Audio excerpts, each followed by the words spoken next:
1 Kings 2. When the time drew near for David to die, he gave a charge to Solomon his son. "I'm about to go the way of all the earth," he said. "So be strong, act like a man, and observe what the Lord your God requires. Walk in obedience to him, and keep his decrees and commands, his laws and regulations, as written in the law of Moses. Do this so that you may prosper in all you do and wherever you go, and that the Lord may keep his promise to me. If your descendants watch how they live, and if they walk faithfully before me with all their heart and soul, you will never fail to have a successor on the throne of Israel.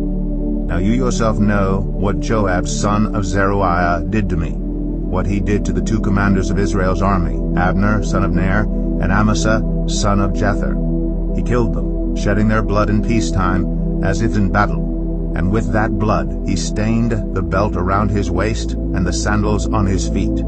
Deal with him according to your wisdom, but do not let his gray head go down to the grave in peace.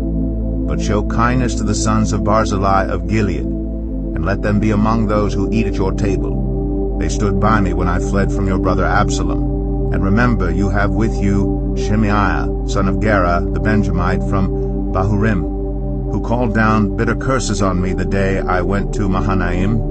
When he came down to meet me at the Jordan, I swore to him by the Lord, I will not put you to death by the sword. But now, do not consider him innocent. You are a man of wisdom. You will know what to do to him. Bring his gray head down to the grave in blood." Then David rested with his ancestors and was buried in the city of David.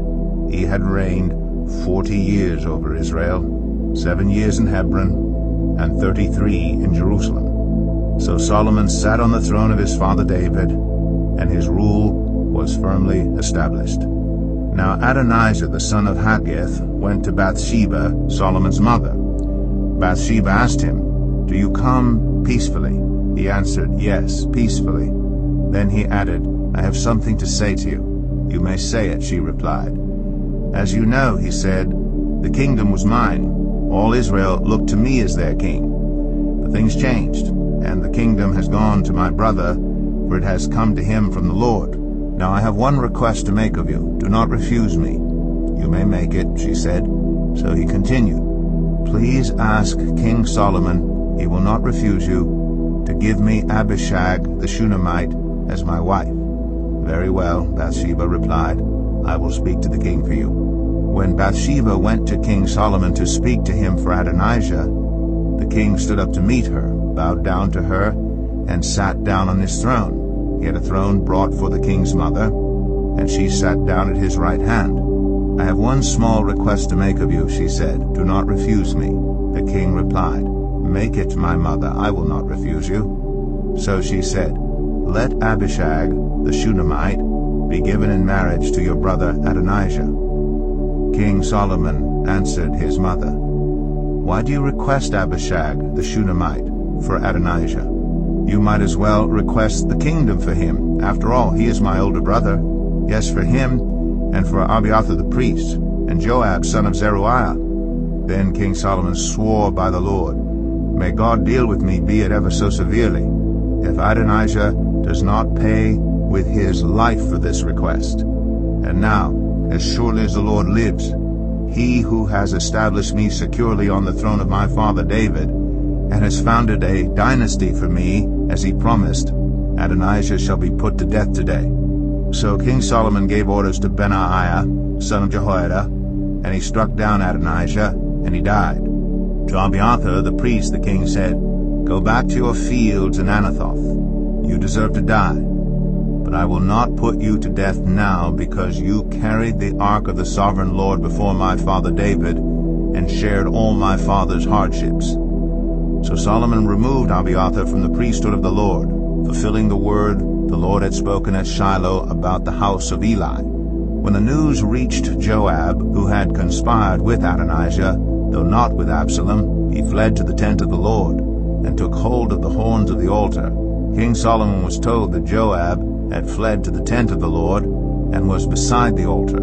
Then Solomon ordered Benaiah, son of Jehoiada, "Go, strike him down." So Benaiah entered the tent of the Lord and said to Joab, "The king says, 'Come out.' But he answered, 'No, I will die here.'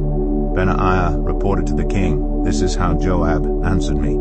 Then the king commanded Benaiah, "Do as he says, strike him down and bury him, and so clear me and my whole family of the guilt of the innocent blood that Joab shed. The Lord will repay him for the blood he shed, because without my father David knowing it, he attacked 2 men and killed them with the sword, both of them, Abner, son of Ner, commander of Israel's army, and Amasa, son of Jether, commander of Judah's army, were better men and more upright than he. May the guilt of their blood rest on the head of Joab and his descendants forever. But on David and his descendants, his house and his throne, may there be the Lord's peace forever." So Benaiah, son of Jehoiada, went up and struck down Joab and killed him, and he was buried at his home out in the country. The king put Benaiah, son of Jehoiada, over the army in Joab's position, and replaced Abiathar with Zadok the priest. Then the king sent for Shimei and said to him, "Build yourself a house in Jerusalem and live there, but do not go anywhere else.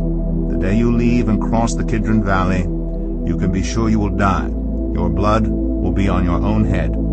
Shimei answered the king, "What you say is good. Your servant will do as my lord the king has said." And Shimei stayed in Jerusalem for a long time. But 3 years later, 2 of Shimei's slaves ran off to Achish, son of Maacah, king of Gath, and Shimei was told, "Your slaves are in Gath." At this he saddled his donkey and went to Achish at Gath in search of his slaves. So Shimei went away and brought the slaves back from Gath. When Solomon was told that Shimei had gone from Jerusalem to Gath and had returned, the king summoned Shimei and said to him, "Did I not make you swear by the Lord and warn you? On the day you leave to go anywhere else, you can be sure you will die. At that time you said to me, 'What you say is good, I will obey.' Why then did you not keep your oath to the Lord and obey the command I gave you?" The king also said to Shimei, "You know in your heart all the wrong you did to my father David. Now the Lord will repay you for your wrongdoing. But King Solomon will be blessed, and David's throne will remain secure before the Lord forever." Then the king gave the order to Benaiah, son of Jehoiada, and he went out and struck Shimei down, and he died. The kingdom was now established in Solomon's hands.